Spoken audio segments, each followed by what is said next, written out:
Bora só uma explicação rápida aqui. Finalmente deu certo o cenário. A gente, a gente tá utilizando duas redundâncias de roteador chamada HSRP, que é isso, como é que funciona. Basicamente nós vamos usar dois roteadores. Um vai ser o ativo e o outro vai ficar em standby. Quando o ativo desativar, o standby vai aparecer para substituir ele. E é basicamente isso. Isso é o HSRP. É uma forma de você melhorar a sua rede, né? Porque caso aconteça algum problema com outro roteador, você tem outro ali de reserva. Então é só isso.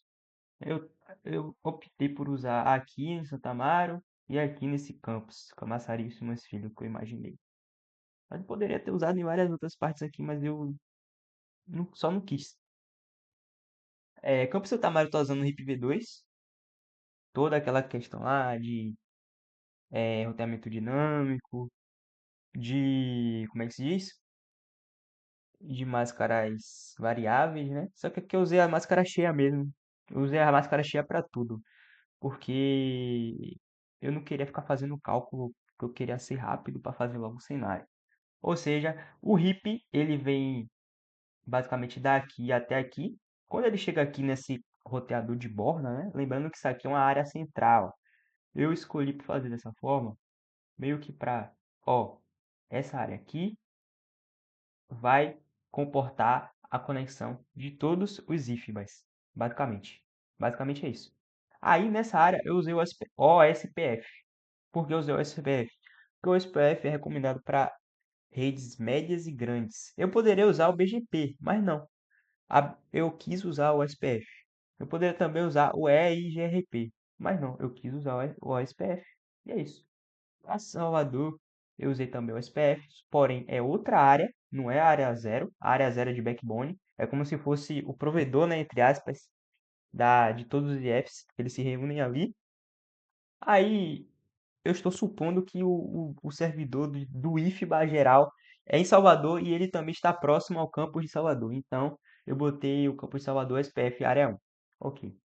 Aí aqui no campus Simões Filho, Camaçari Simões Filho, eu botei EIGRP e também botei outra redundância aqui de roteador. Basicamente, o EIGRP ele também é para médio e grande porte, redes de médio e grande porte. Deixa eu até dar uma olhada aqui. É do tipo vetor distante desenvolvido. Ele foi desenvolvido propriamente pela Cisco. Deixa eu salvar aqui. Propriamente pela Cisco.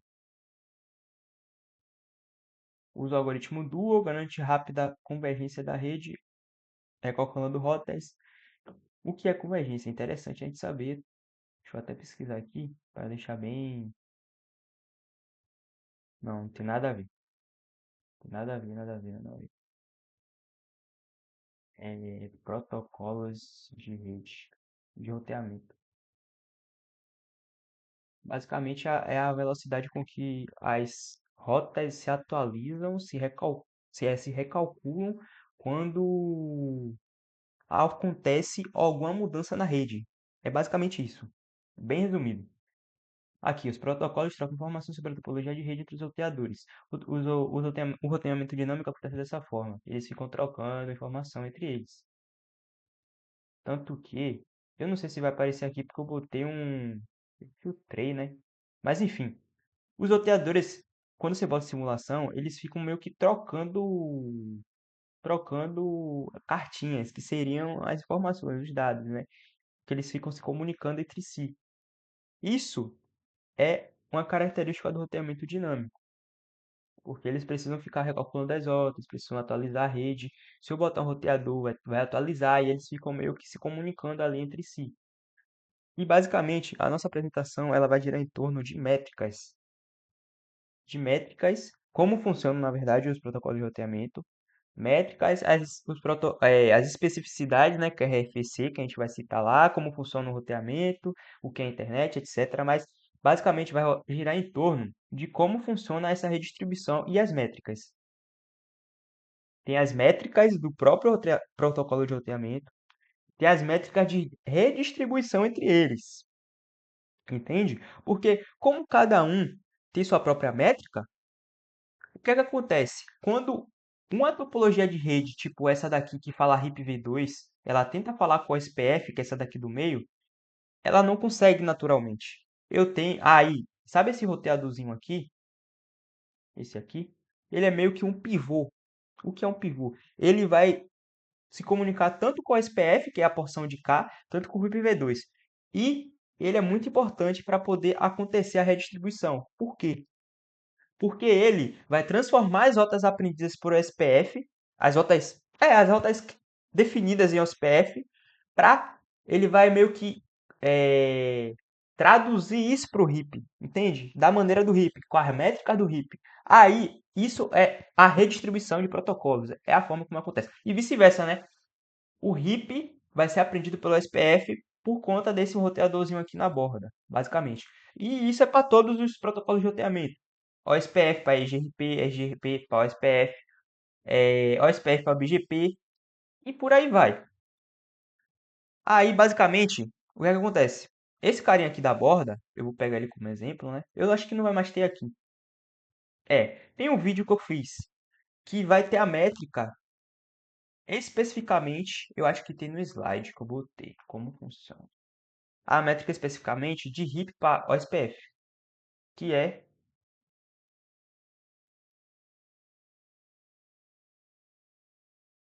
cadê? Aqui, route, olha os comandos que eu dei. Route RIP, redistribuir EIGRP 20 métrica 11. O que é essa métrica 11? Isso aí é os saltos. Lembra lá das métricas que a gente viu, que a gente estudou para cada protocolo? Cada protocolo tem sua métrica. Pronto. Para eu transformar o EIGRP em RIP, eu tenho que traduzir ele para a forma como o RIP se comunica, que é os saltos. Então, aqui nesse exemplo eu usei EIGRP. Eu botei de EIGRP para RIP, ou seja, eu traduzi EIGRP, as rotas do EIGRP 20 para o RIP. E usei 11 saltos, né, no caso. Aqui também eu usei o SPF. Aqui foi outro exemplo que eu tinha criado, mas que eu não gostei tanto, aí, né, acontece. Aqui eu traduzi RIP para EIGRP. Eu coloquei lá root IGRP 20, aí eu botei lá redistribute RIP metric, aí tem aqui as cinco métricas do IGRP. Vou botar, né? Quando eu vou gravar isso. Largura de banda, atraso, confiabilidade, carga e MTU. Que codificando são esses númerozinhos que eu botei aí. Largura de banda, atraso, confiabilidade, carga e MTU. Pronto. Percebam como eu transformo o RIP da maneira do EGRP. É basicamente isso, a redistribuição de protocolos de roteamento. Entre os protocolos de roteamento. Aí aqui eu traduzi RIP para OSPF, para a forma como o SPF se comporta, botei root OSPF1, que é o ID do processo 1, redistribuir RIP e as subnets da rede que utiliza o RIP. Ou seja, eu vou traduzir RIP para OSPF. Basicamente isso. Aí ali embaixo eu também fiz a mesma coisa. Ah, é IGP20 porque é a codificação do IGP que eu usei lá. Aqui eu mostro o router 0 desse exemplo aqui, enxergando as outras redes. Esse router 0 é o da esquerda. Ele vai estar enxergando a 10.0.4 a 10.0.0.8. Ele está enxergando ali externo. Veja que é externo. Aquele externo indica que é uma rede fora a comum dele. É basicamente isso. E essa é a redistribuição de protocolos. Ela é muito importante ela é muito importante na internet porque as topologias, elas têm suas próprias filosofias, elas têm suas próprias formas de se comportar, o seu próprio design, né, no caso. Tal pessoa pode acabar utilizando nessa rede o RIP. É uma rede pequena, não tem necessidade de ficar usando SPF ou outro tipo de protocolo de roteamento. Usou RIP. Aí ela quer ligar com outra, que já é um porte elevado, está usando OSPF. Pronto. Quando ela fazer essa ligação, O roteador de borda, ele vai se comunicar de duas maneiras. Essas duas maneiras, elas precisam conversar entre si para essa rede conseguir conversar com essa. Dessa forma, eu uso a redistribuição, que é exatamente o que a gente fez aqui nesse exemplo e que a gente fez em outros exemplos. Isso aqui foi um exemplo que eu peguei do YouTube, no carinha fazendo BGP ou SPR. BGP é basicamente um protocolo que é usado na internet, porque ele é muito confiável, ele é muito completo, ele é muito forte, né? No caso, é um canhão e é isso. Mano, era só para apresentar e eu acabei mostrando o que eu vou falar, né?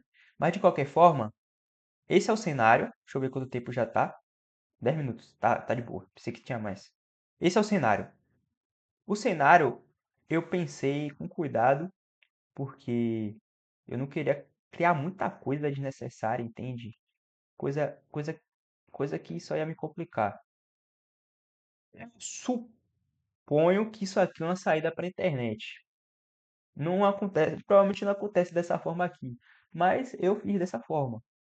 Como o BGP é um protocolo, BGP usos.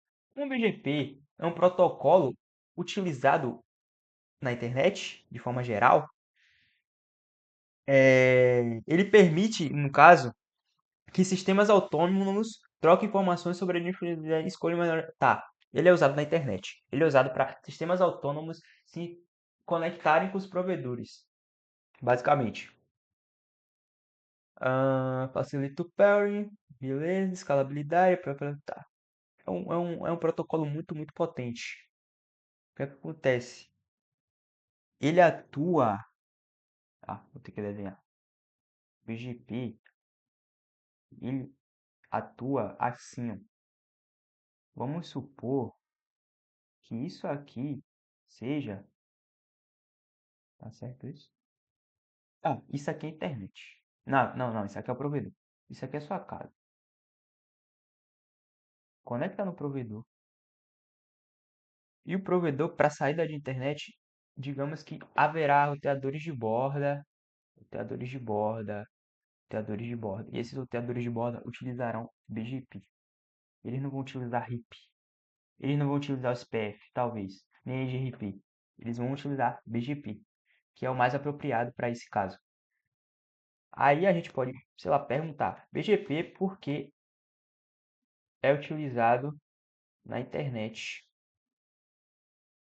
Internet de forma geral. Por quê? Por que o BGP? Porque ele é protocolo. De diferente com. Tá, ele garante com. Porque ele é muito potente, velho. Eu preciso melhorar essa explicação.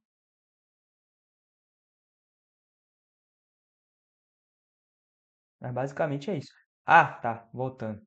Aí aqui, digamos que é um servidor, tá ligado? A internet tem um servidor lá. Eu quero acessar esse servidor. Eu já configurei o servidor ali. Naturalmente, eu não conseguiria acessar esse servidor, tá? Porque sem a redistribuição, no caso. Mas como eu redistribuí, eu consigo. Eu consigo. Não foi? Por que não foi? Deixa eu ver uma coisa aqui. Deixa eu ver se tá comunicando. Tá. É... Acontece bastante isso aqui de acontecer algum erro. Tá. Física, config, desktop, programe, web browser. Nossa, tá travando tudo, velho. Tem muita coisa aberta. Teste.com. Eu acho que tá assim. Agora foi. Oxi, que loucura, acho que eu escrevi errado. Pronto, eu tô conseguindo acessar esse servidor daqui.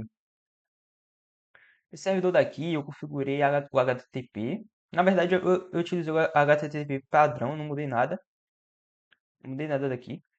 E eu usei o DNS, que quando eu coloco um nome teste, não sei o que, eu traduzo isso no IP que eu estou utilizando no servidor.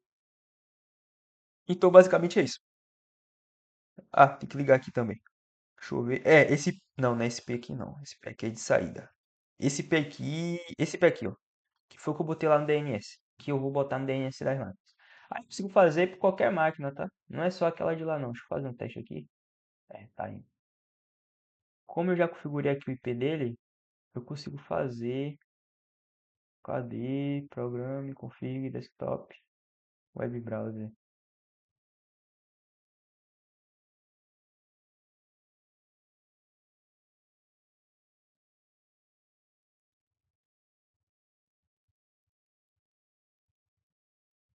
Aí, deu uma travadinha aqui, ó. Muito carregado esse Cisco, velho. Teste.com. Aí, foi. Animal page, não sei o que. Pronto. Tá tudo indo aqui. Deixa eu dar um save, porque, né? Nunca se sabe. Basicamente é isso, família. Basicamente é isso. Valeu.